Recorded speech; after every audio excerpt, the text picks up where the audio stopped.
For early access plus exclusive content, facilitated discussions, live one-on-one Q&As, and more, become a patron at patreon.com/Bruce Poinsette.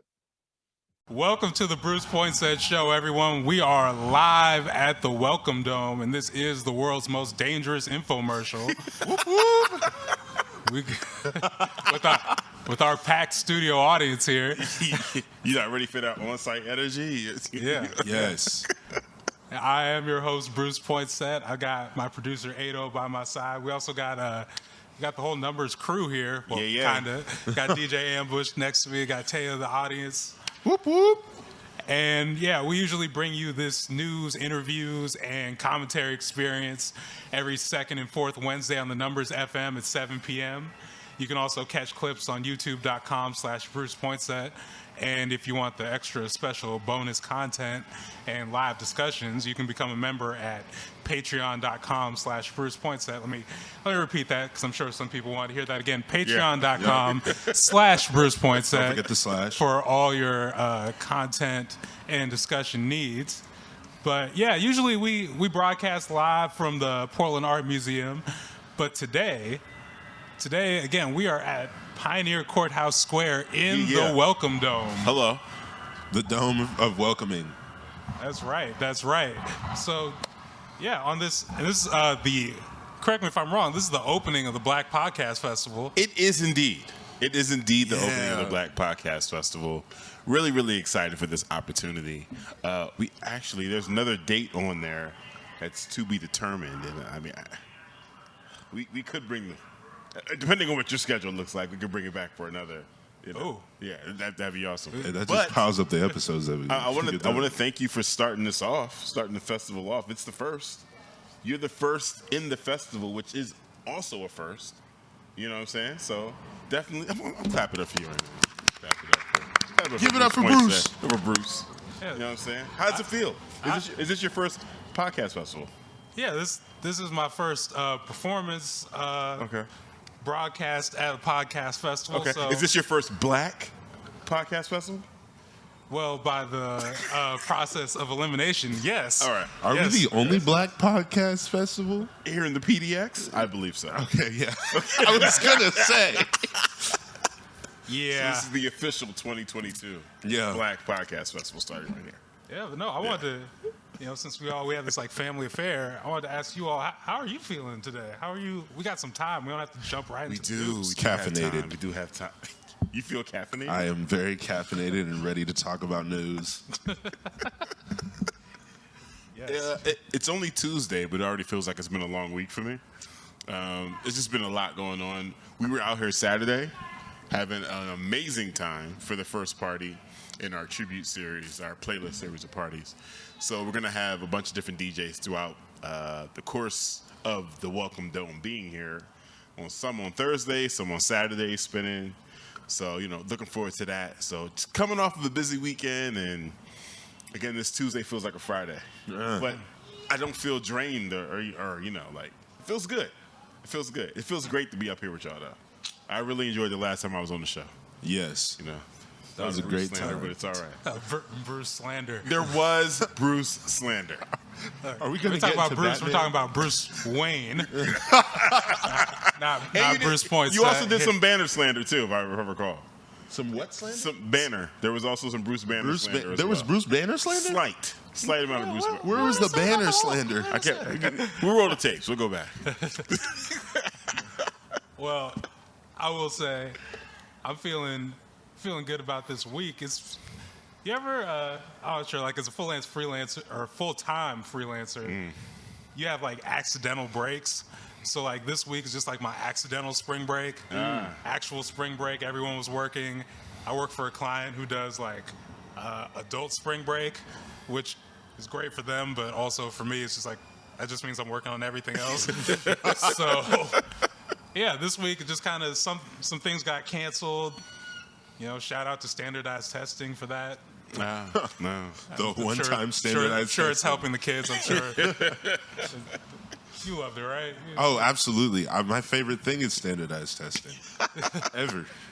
Yeah. But thanks to that, I just found myself with a lot of a lot of admin time and a little bit of free time this week, and I was like, oh, this is great. I'm gonna not go anywhere, and we're gonna Admin time's important. go get some stuff done. But to this point, does it feel weird to y'all doing this live? Yes, a little bit. I'm not used to live, like this type of live performance, like just talking. So, we're out here. It's a good time. I'm excited.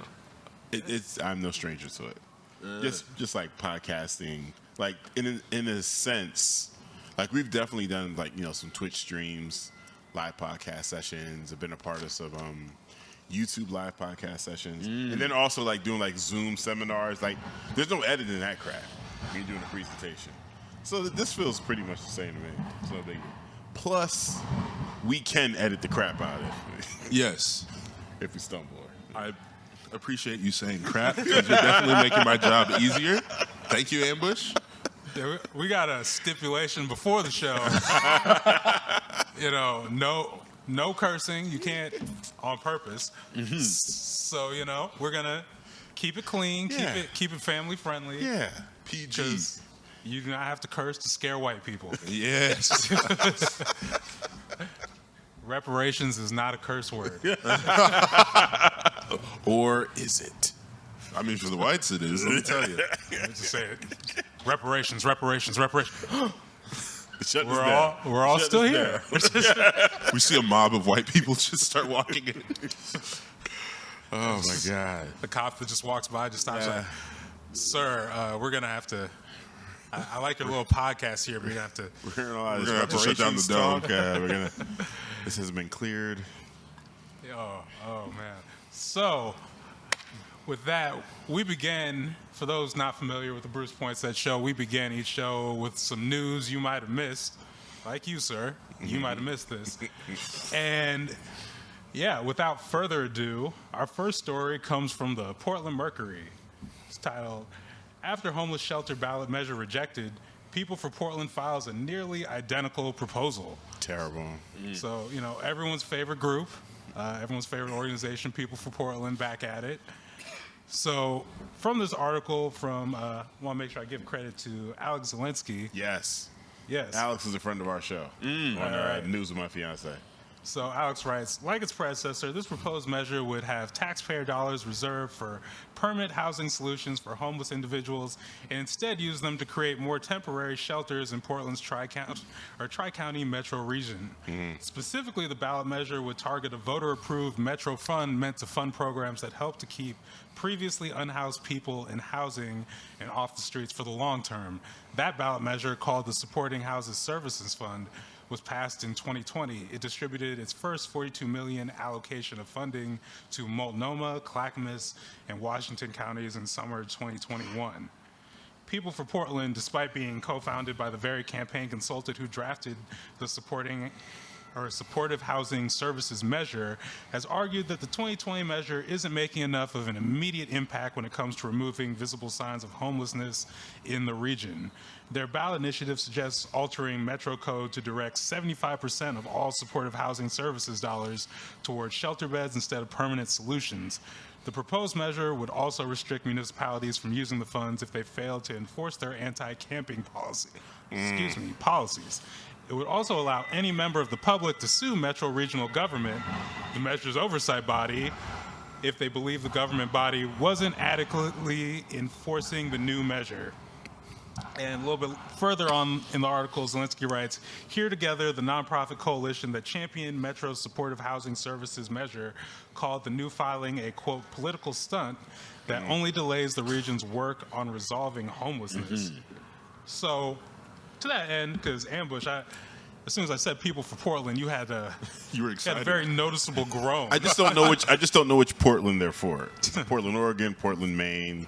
I don't agree with anything that they're doing right now. The idea that they tried to introduce legislation or have it voted upon that creates an opportunity for citizens to sue. Like we saw the same thing with the abortion ban. Like I don't understand this whole like. I love vigilantes, but not in this particular situation. It's a Batman callback for everyone. I like vigilantes with capes and cows. I don't like all this lawsuit foolishness. Like it doesn't make sense. We have a large amount of money that was allocated to positively affect the houseless situation we have here. Now, because the process is taking too long, it's interesting that on one hand, people want to say it's a complicated issue, but then they want a quick answer to it. They want a quick solution to it. No, this is going to take a while. This thing has to happen in layers, but it's not happening quick enough. They just want houseless people to just disappear, just sweep them in their closet somewhere and close the door. Like the idea of the concentration camps, that's exactly what they are, is wild. Yes. With armed guards, what are we doing? Like, you're removing people's autonomy just because you don't have to see them. People for Portland and anyone with that mindset when it comes to our houseless citizens, I'm not for it. Yeah. Haven't we been talking about this story for like 4 episodes now? Like, I feel like this has come up several times. And like the concept, again, of armed guards and like temporary living situations feels like they're not addressing the issue in any way, shape, or form. At all. Especially when you already have money towards long-term plans. Right. You're just scrapping it because businesses, people with money and political capital are saying, well, I don't want to see them. Sweep them away. Yeah.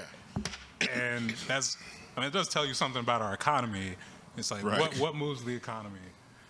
Is it, morals? Is it helping people? I mean, I heard about jobs programs not jobs programs, jobs creators. So much is like a political talking point, especially after Obama was elected. And I was like, I feel like we've got myriad like existential crises facing us where it's like, it feels like jobs could take, it's a job to like actually deal with some of these things. Yes. Right. Many jobs. Right. We could employ a lot of people. We could also, I don't know, fix again existential crises to our society. Or we could, just divert our attention to the very whims and, fleeting thoughts of the corporate elite. Yeah. Quick little temporary fix right quick. Yeah. I mean, it's really, really wild. Because here's the other thing, right? If the process is moving too slow, why not rally for more finances? What a concept. Wow. If we got $76 million at play right now and it's moving too slow, you should be trying to advocate for maybe twice that amount. But Ambush, we got to put more money to these new apartment complexes that nobody can afford. Or what about tanks for the police? Right. Like what if we arm the drones? That would do it, right? Our military budget, we need more money to the military, Ambush. Please. I'm sorry, guys. I lost myself. I lost myself for a second. Thanks. I got all caught up. Oh no. But we do need more tanks. We don't have enough. I haven't seen a tank. Have you seen a tank When's yet? the last time? You know what? Point made. When's the last time any of you seen a tank? How could we possibly have enough if you can't recount the last time you saw them? No. We're tankless. We are tankless. But we're under tanked. You want to know the chicanery at play with this? Because again, they already filed this ballot measure, and this one, you want to know just like how nearly identical it is. Again, from Alex Zelensky. Quote, the ballot initiative's phrasing is identical to its predecessor, aside from one new phrase. The change comes at the beginning of the initiative's text, where it introduces the proposed code changes. The initial measure read, the following section, 11.01.005, 11.01.210, 11.01.220, and 11.01.230 are added to Metro Code Chapter 1101. The measure submitted Tuesday reads, the people of Metro ordain as follows. The following sections, 1101.055, 1101.210, 1101.220, and 1101.230 are added to the Metro Code, Chapter 1101. What? Wow. What? That is caucasity at work. What is every 11 what now? Right. Like, your eyes just glaze over. It doesn't matter that they wrote the exact same thing and just added the people of Metro ordain as follows. Which of course is the point, right? Which of course is definitely the point. Next story is from OPB from April Elric.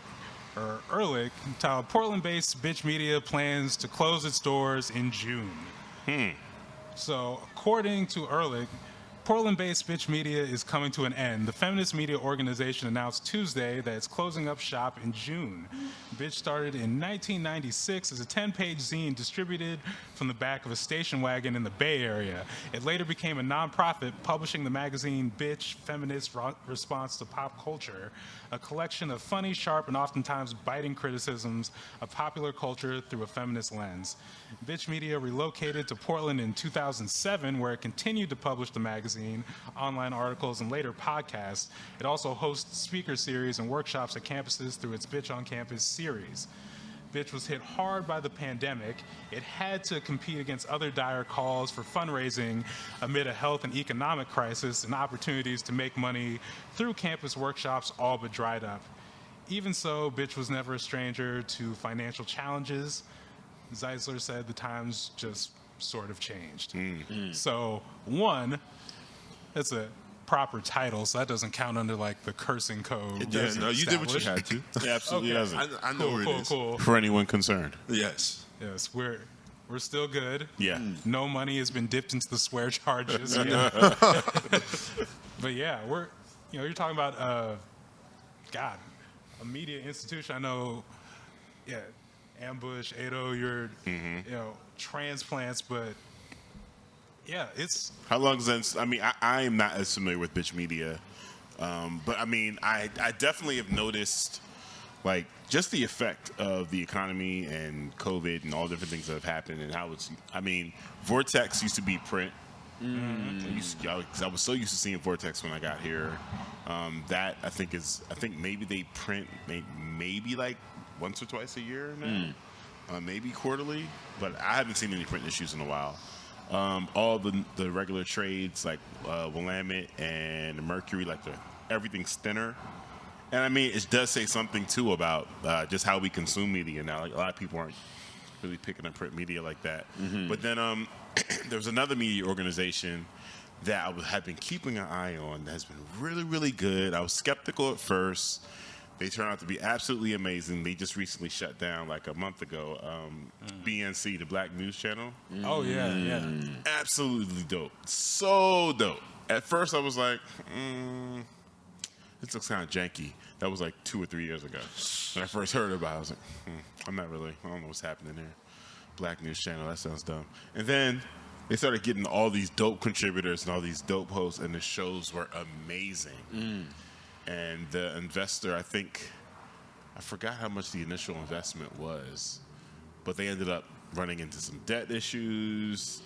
A couple other pundits were like, the salaries might have been too high, like the burn rate was too fast for them, and now they're gone. And it did make me kind of like reflect on what we're doing with the numbers. Like, black media is very, very important. Media from any marginalized group is very, very important in contrast to, what we're getting from the CNNs and the MSNBCs and anything that isn't hyper local. So it's sad to see other organizations have to make adjustments and crumble. Yeah. I'm glad you brought up Black News Channel, because it really does highlight, like, there's two conversations going on. One, just this need for lack of better terms, and say like, quote unquote niche media is really just like not white centered media, honestly culturally specific. But one, that there's this need, and it's like it doesn't just show up, like, if you're just measuring it on numbers, you're missing a big part of the story. Right. Yeah. And you see, like, if you went on Twitter after, they announced Bitch Media was closing, like, just like the outpouring of tributes. And I know that happens all the time with stuff, but like, it really did touch a lot of people over, a period of what? Yeah, it was here in 2007. I know I've been up on it for like the last like decade. But yeah, when you talk about Black News Channel, that story is just really interesting to me. One, because, not even so much like the number that was like that initial big investment, but the fact that it was really kind of like based on one, like the owner of the Jacksonville Jaguars being like the main investor. Yeah. And it kind of gets this thing about philanthropy where, it's good, but it can also go away. Like if the person decides, this isn't worth my... else. Yeah. This is a billionaire. Like, drop in the bucket. And what's and think of the things black news channels competing against. Because Right. for as much as that one investment is, and I was watching, I think it was like a Roland Martin deconstruction of this. Like when you talk about competing against MSNBC, CNN, like these companies are built to take the big losses that come from being a cable news channel. Yeah. Like it's kind of like the Amazon thing where they can sell low and take the loss and just wait for your competitors to disappear. Yep. Like it's that same model. Yeah. So what does it mean? Because like I was like you when I first saw it, I was like, I don't know. Like skeptical, yeah. I'm a little skeptical, but then I saw, they had content that hit, and I was like, oh, I like this. And then, you start hearing the rumblings, and it's like, oh, I know this story. I'm gonna have to check Roland Martin's full analysis out because it was funny when the news first broke. I think he hopped on live or on something initially and was like, he said they tried to hire me and they didn't offer me enough money. And see, the problem is, it was like, wait a minute.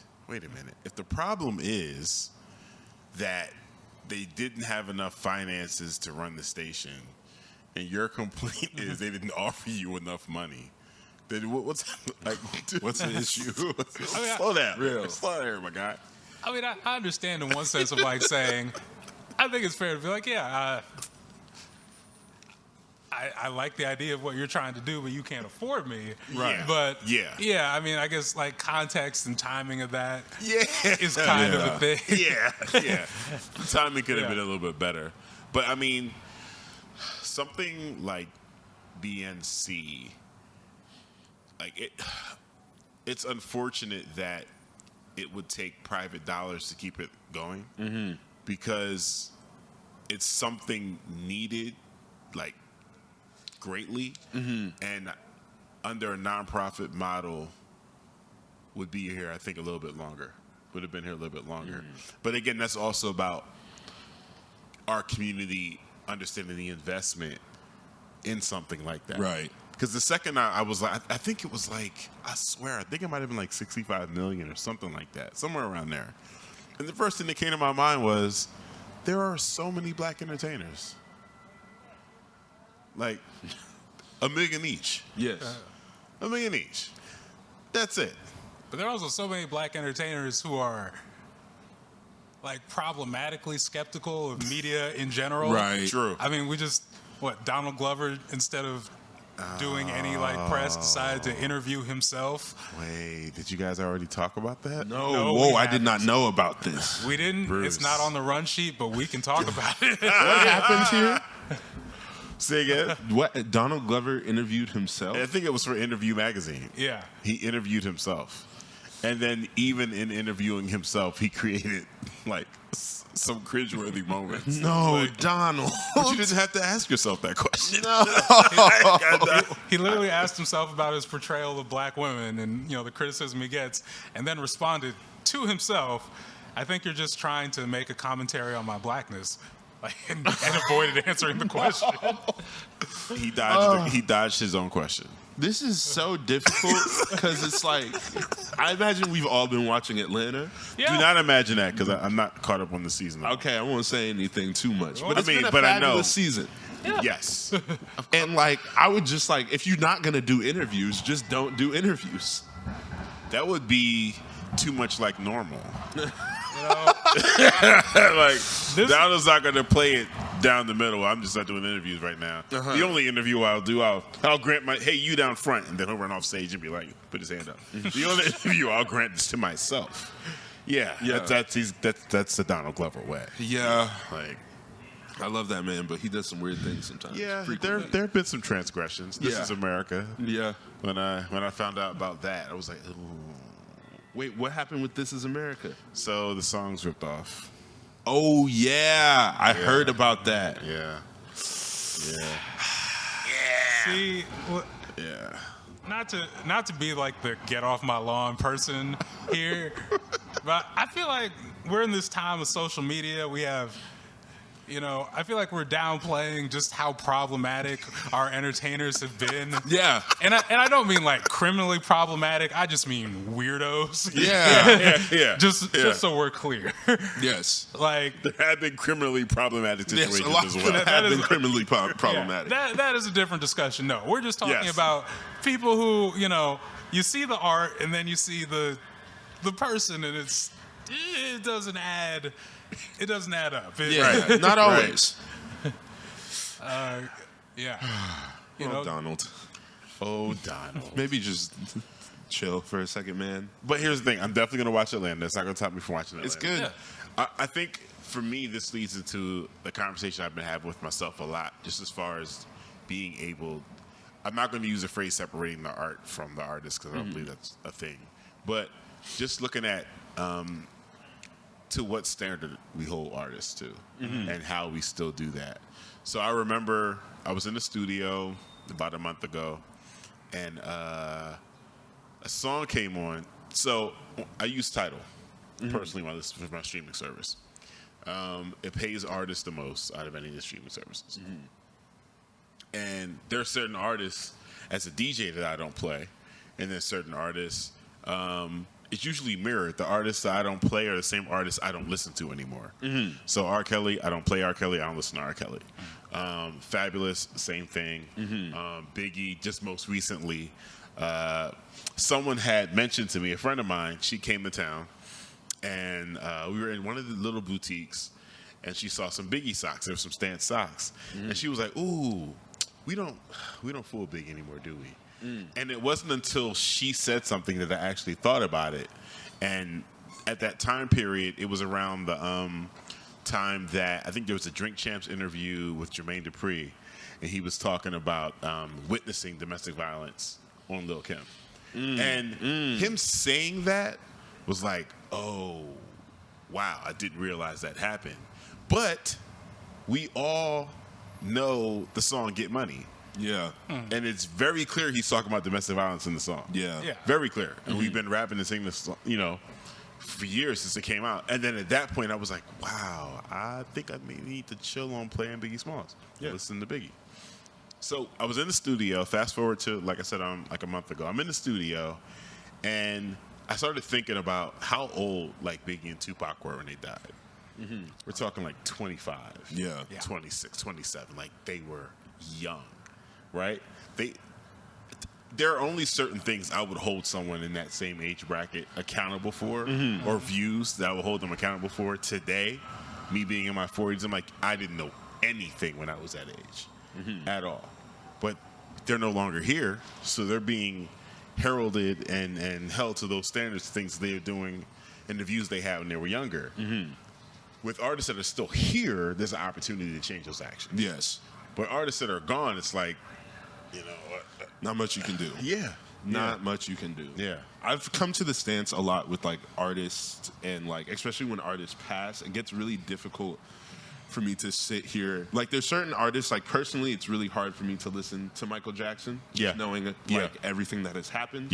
It's difficult, but I will not blame someone if they are able to, because the money is not going to Michael Jackson anymore. Right. He is not here anymore. Right. So like I won't dislike anyone if you're still listening to Michael Jackson. Right. In comparison, if you're still an R. Kelly fan, that bag is still going to him. Yeah. And that's not. Can we not do that? Can we not? Yeah. The Michael was a struggle for me too. Especially as a DJ. Michael has too many songs. Go-to jam. Doesn't matter where you are in the night. You can drop PYT and you're good to go. You have the entire room. Yes. You have the entire room. So after watching those specials, I was just like, oh, no. And it wasn't even so much like, with R. Kelly, yes, it's different. You have like visual representations. You have eyewitness accounts. You understand the entire situation that he had in play. With Michael, it was just, I guess it's kind of the same thing with Bill Cosby. You kind of just look at what was happening during the different time periods, and then thinking about what was happening with me personally. Like, this is someone I listened to since I was a kid. Right. So then, because he's such a huge artist, you know how he affects the whole room when you play that. So what happens now, when you're playing Michael Jackson in a room and there's someone in that room that went through some of that trauma. Right. I don't want to be responsible for triggering anybody. No. So maybe I won't play Michael. Right. And that's that. Like, so that's pretty much been my stance with it. So, like, I'm keeping an eye on Donald Glover. Oh man. To bring it all back. That was a tangent. Sorry, Bruce. You definitely went on a tangent there. Keeping an eye on Donald Glover, but yes. I have no qualms. I don't play CeeLo. I don't play Trey Songz. I don't play Erykah Badu. Like, I'm cool. I'm cool. So we were talking about local news, and then Donald just Glover came up. yeah, I said something about Donald Glover interviewing himself, and we spiraled. Away. Yeah. What was the next? Thanks for story? sitting in. Thank you. Yeah. We had some guests come in. We had some audience members. Yeah, it was dope. Yeah. This is what we in the dome. We in the dome. Goes down in the dome. We're in the welcome dome. So, still doing the news though. still We got doing the another news. story from Willamette Week. It's from Nigel Jaquez. This is legislative leaders finally agreed to tribes' requests to take a big look at the gambling in Oregon. According to Jaquez, legislative leaders said April 15th they would form an 8-member joint committee reviewing gambling in Oregon, granting a request that tribal leaders made last year and repeated again in the short session earlier this year. The Oregon Lottery, the state's second largest source of revenue after income taxes, has been eager to expand mobile gambling, including betting on Oregon college sports. Other private gambling interests also want to operate in the state. Travis Boersma, co-founder of Dutch Bros Coffee, has been eager to expand gambling at Grants Pass Downs, the state's only remaining commercial horse track. Further, Governor Kay Brown asked the Oregon Lottery to delay further expansion last year, and the Oregon Department of Justice issued an opinion in February blocking the installation of 225 betting terminals at the Grants Pass track, saying the machines would violate Oregon's constitutional prohibition of off-reservation casinos. Meanwhile, Oregon's 9 federally recognized tribes, which depend heavily on casino revenue to fund services, have watched nervously as their competitors have sought to offer new ways to wager. So, we want to talk a little economics. I'm not much of a. I don't know about you all. Did you say that gambling is the second most, like, highest piece of income next to income tax? Yeah, the Oregon Lottery specifically, the Oregon state's Lottery. second largest source of revenue. So yes, Bruh. yes, gambling. Wow. There was this philosopher. I think his name was KRS-One, who said illegal business controls America. It's true. I don't play KRS, by the way, but it's true. Oh yeah. We KRS-One is also On the problematic list. said some things and defended some people. No, gosh. Bruh. Wow. But yeah, yes, illegal business controls America. Yes. Like, Foreign and domestically. Wow. Uh-oh. What do we just had an have amazing here? person we're enter live. the We got a building. special. Are you kidding me? How you doing, sir? Are you kidding doing, me? man? Alex Wright? Huh? In the building? Alex Wright. In the building. Graphic designer to the stars? The logo man. The logo The man. logo man. The logo man. Alex Himself. Wright in the building. building. Yeah, we're just sitting here discussing gambling, Gambling. Yeah. Yeah. How it's- and this is deteriorating. It sounds like really bad. Does Oregon have a gambling problem? But here's the thing, though. Like, the fact that that's been the number two, was it number 2, right? yeah, Source of revenue, you didn't know it. Like, that's not saying anything about you. It's just like, no, it's just what it is. Yes, it is what it is. Yeah. Like, there's no problem. It's industry, and it just No. is what it is. that's the old drug dealer argument. Of like, Exactly. someone's gonna buy it. Yeah. There's no drug problems. The drug industry. That's it. I don't know, like it's playoff time, so I have a particular friend. I'm not sure if he's listening to this or if he'll hear this later, but you know, he goes in and out of gambling stints. He's possibly self-diagnosed himself a few times. I was like, you know, it's the NBA playoffs. We have, like, I don't even gamble, but we have talks about the spread all the time. Like, I'm not sure if you watch, like, the, First Take or whatever Fox Sports stuff, but like a lot of those arguments for the talking points always end up coming down to like, you know, predicate gambler talk. Yeah. Very thinly disguised. I was like, this is business. This is industry. And like specifically here, when we're talking about the tribes, we're talking about, you know, a group that's been historically, presently disenfranchised by U.S. government, Oregon government, private business. And this is, you know, casinos, gambling, that is industry. But you got companies out here saying, yeah, but we could be making all this money, so we're just going to keep pushing and force you to make a decision. Right. Most likely for us. Right. To get more of this money. And so right now we'll keep an eye on this. Right. Again, it's also whenever you hear, you know, joint committee, you hear the legislative bureaucratic process, is usually not, you know, a cause for optimism. Right. Yeah. But we'll stay tuned. Our last story. Love how we're still in the news. Yeah. Good job killing the time. Good job killing the time. We came No, here that's how we do. That's how like we do. 6 to 8, and I gave to you 8. I gave Yeah. to Amber. I was like, I don't know. I mean, overdo this. here's the thing. I don't know if you guys realize this. We talked about Batman for an hour. We did. So I think That was we a can, fun I think editing we carry process. 2 hours Yeah. of news and social Yeah. commentary. Another quick plug, everyone, patreon.com/Bruce on it. Poinsette. Get on If you it. want to hear our full discussion and review of the Batman, Which Alex, is now I know on you HBO. love it.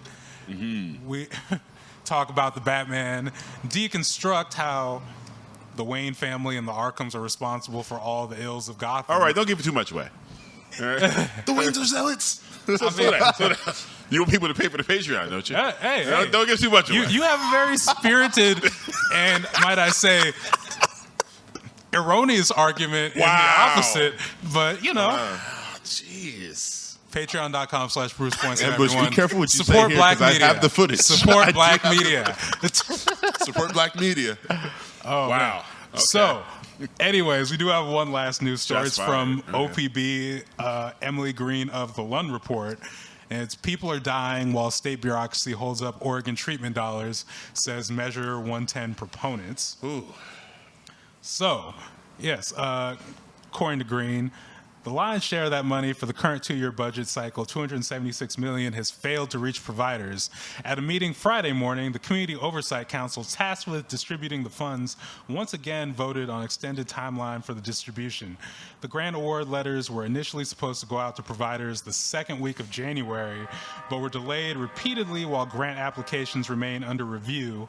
As it stands now, grant dollars are estimated to begin rolling out the door, county by county, starting in June and ending in October, according to state estimates.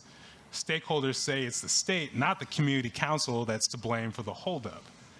So further down, because they talk with a woman from the Miracles Club about really what's coming down here is that when this money gets delayed, it's basically to the benefit of large providers.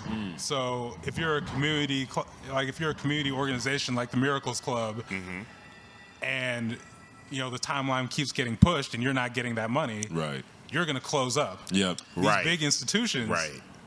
they'll be fine.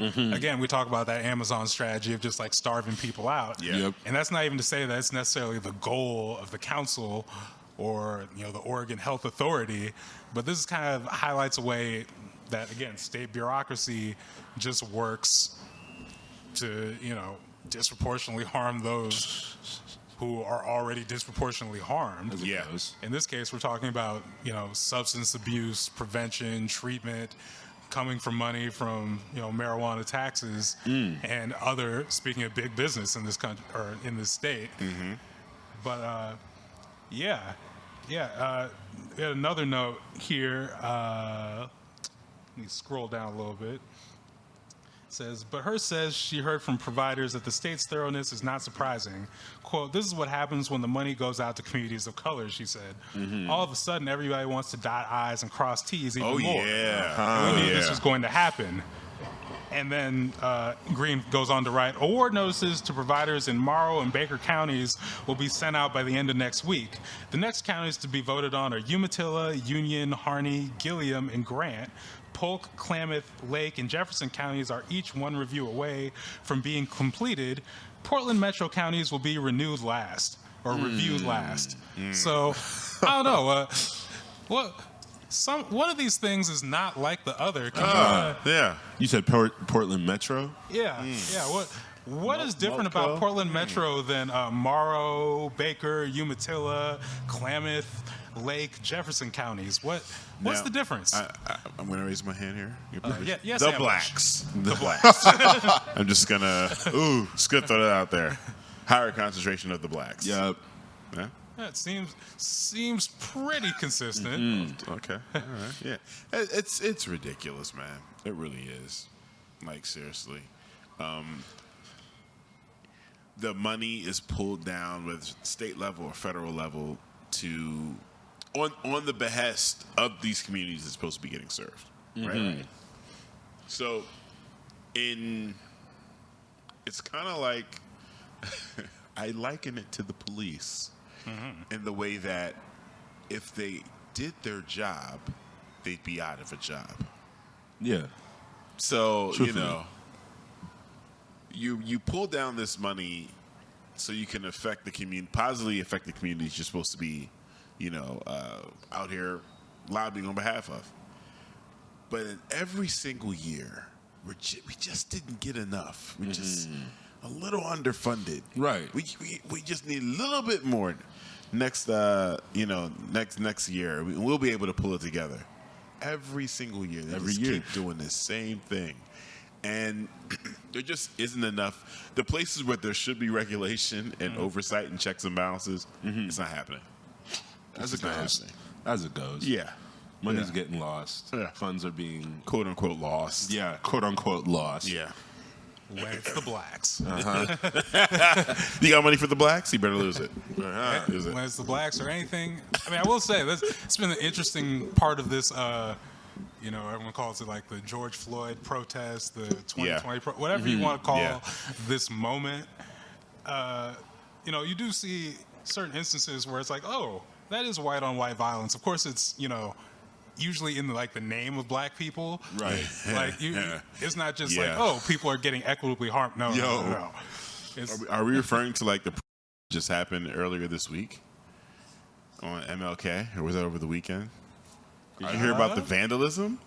No, I did Okay, not. so there was a recent protest. sometimes it's the dumpster. I believe, of course, the dumpster is always okay. going. That same dumpster will forever be lit. It's like the Olympic torch. But there was a protest. There was a gathering in Peninsula Park. I can't remember the gentleman that was killed by police that they were protesting for, because again, for me, it's just like it's a blur at this point. It really is. But they vandalized. Of course, they lit that dumpster is always going to be lit on fire. Right. They The humanity. burning that trash. They smashed a couple of bus stops. I think the bank windows. I think Starbucks, all the way as far up as Starbucks, and then down to where the health center is. Just, And my thing is, I think there at one point. Wasn't this most recent situation, but maybe last year they hit Casons, and it's but this is a black-owned business. What I cannot seem to understand is when you have young white people out here tearing up these neighborhoods. Why can we never? There's never footage. Where there's no eyewitnesses. It's just no one knows who to arrest. Right. And there is a tolerance for civil unrest when it comes to young white people. Absolutely. So I'm from Philadelphia. Whenever Penn State has a big win, that college town is ripped to shreds. I still remember the video of the Eagles after the Super Bowl. Yes, the Eagles after the Super Bowls, the Phillies after the World Series. I was DJing that night. Thank you for also rubbing it in that we're out here in Portland and we haven't had. Well, no. The Timbers have done stuff. But Yeah. I'm gonna sit here and pretend like I'm a big Timbers fan. Go Timbers! I watch basketball. It's been a long time. Anyways, go on. So the night the Phillies won the World Series, I was DJing and played "We Are the Champions" after it was announced. It was great, and I was DJing in a spot called Bar Noir. It's in downtown Philly. So this bar is maybe 3 blocks from City Hall. Like we're in downtown. You're downtown. We're downtown. And I remember it was like a basement bar. So I remember coming up the steps and just hearing sirens and people running around and just like all types of debris. And then I walked to Broad Street and there was fires and there were store windows smashed out, trees uprooted, planters turned over, traffic lights pulled down, and it was just like a scene from like Mad Max or something. Real. And I'm like, whoa, let me just get home. Yeah. Let me just get out of this. Yeah. But yeah, like Penn State, there's a couple other college towns. When they win, this is what's expected. Yeah. Turn over cars, even cop cars, set them on fire, rip the entire community apart, and it's, those kids are just celebrating. They're just having a good time. Completely tolerated. Like, this for me, this is no different. This is absolutely no different. This isn't social justice work. This is cosplay. Like, this isn't even Antifa proper. You know what I'm saying? It's really just, it's like Antifa. It's just cosplay. white kids. It's white kids who want to go out and wild mess out. things up. Yeah. Sorry, I almost said the F word. Oh, but like that's the thing is, even people in, we use the word well-intentioned too much, so I'm not going to use well-intentioned. Okay. But, in these spaces, it's just like, and shout out to the, white people really trying out here, but like, The accomplices. Yeah. that caucasity like comes through in different ways. It can be like, does it? we're just gonna destroy a bunch of stuff in the black community, destroy like businesses, community centers in the black community. It's fine. We're gonna, and then we'll go back we're home. gonna provoke the cops and run away while they Right. or arrest us. Right. Or even Who was that for? Right. like I do a bunch of like nonprofit stuff, so I see it on the administrative backroom board table of just like, well, I've done my few good deeds. I've said the right things to you to get through the door. Right. Now I would like Right. to run the board. Thank you. Yes. I would like to run education about race. I'm just here to learn, but I would also like to. I don't know how that works, but it's always like I'm just here to learn, but I would also like to run the entire thing. Right. Right. I don't know. But anyways, we are over an hour into the news, so Yeah. let me conclude this by saying the white's gonna white. This has been the news. White's gonna white. Let's take a quick break here just to say again, if you'd like to see more of this content, see some exclusive bonuses, go to patreon.com/Bruce Poinsette. Also catch the show every second and fourth Wednesday on the Numbers FM 96.7, or catch clips later on youtube.com/Bruce Poinsette. Yeah. And again, support independent, liberated black media. Yes. Like, I just want to, people come to me all the time and like, look, Oregonian is not giving me what I need. They're not covering the stories I need, or if they cover our stories, it's From a it's just- slant that's not. Yeah. Willamette Week isn't doing it, et cetera, isn't doing it. I'm name dropping all these people, and I'm gonna stop name dropping all these people. make a little business decision up here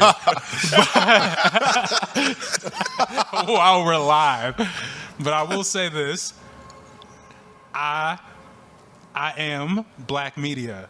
We Hello. are Black Media. media. That was tough. People say we want to hear from these different people. I will just, if I can be permitted to just talk my stuff, we're live. Talk your can. business. Talk my business. Talk your talk. Like, I know people have things to say. I've got a proven record of putting people out there. Maybe you've heard of Nikki Brown Clown. You've seen her at you know, the Rose Festival or your kid's birthday party, you know, Yes. black Muslim clown who is teaching your children how to read. You know who did the first story on her? Oh yeah, it was me. Was that For you? the Bruce Scanner News. Poinsette. Okay. For the scanner. Okay. Maybe you've heard of Intezar Abioto and the Black Portlanders Project. Maybe you saw it on CNN with W. Kamau Bell, United States of America. Maybe you saw it on Al Jazeera or BBC. Who did the first story on Intezar and the Black Portlanders? It was, oh, that's right, it was me again. Fam. Poinsette. The Scanner News Group. Maybe you've been riding around Portland. You've listened to some music. You heard some Mike Capes. Maybe you saw he went number 2 on hip hop chart on iTunes. Not Portland, not the Northwest, not the West Coast. We talking hip hop. Yeah, all of hip hop. On iTunes. Number 2 on iTunes. You know, he just performed at the Moda Center with Amine. You know, no big deal. No big deal. Who did the first article on him? Oh, that's right. It was me.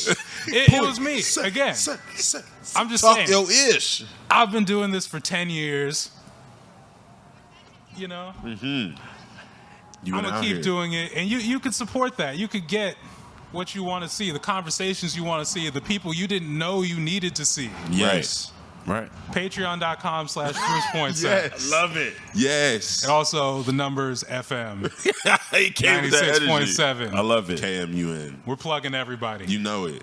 Hey everyone, this is Ado from the Bruce Poinsette Show, or also from the Numbers FM. If you're listening to this on the station currently, you just completed the first half of this 2-part episode of the Bruce Poinsette Show. The next episode will be airing in 2 weeks, but if you would like, you can catch up with other episodes of the Bruce Poinsette Show on youtube.com/Bruce Poinsette. I hope you all enjoyed this part, and I hope you look forward to the next part. Thanks.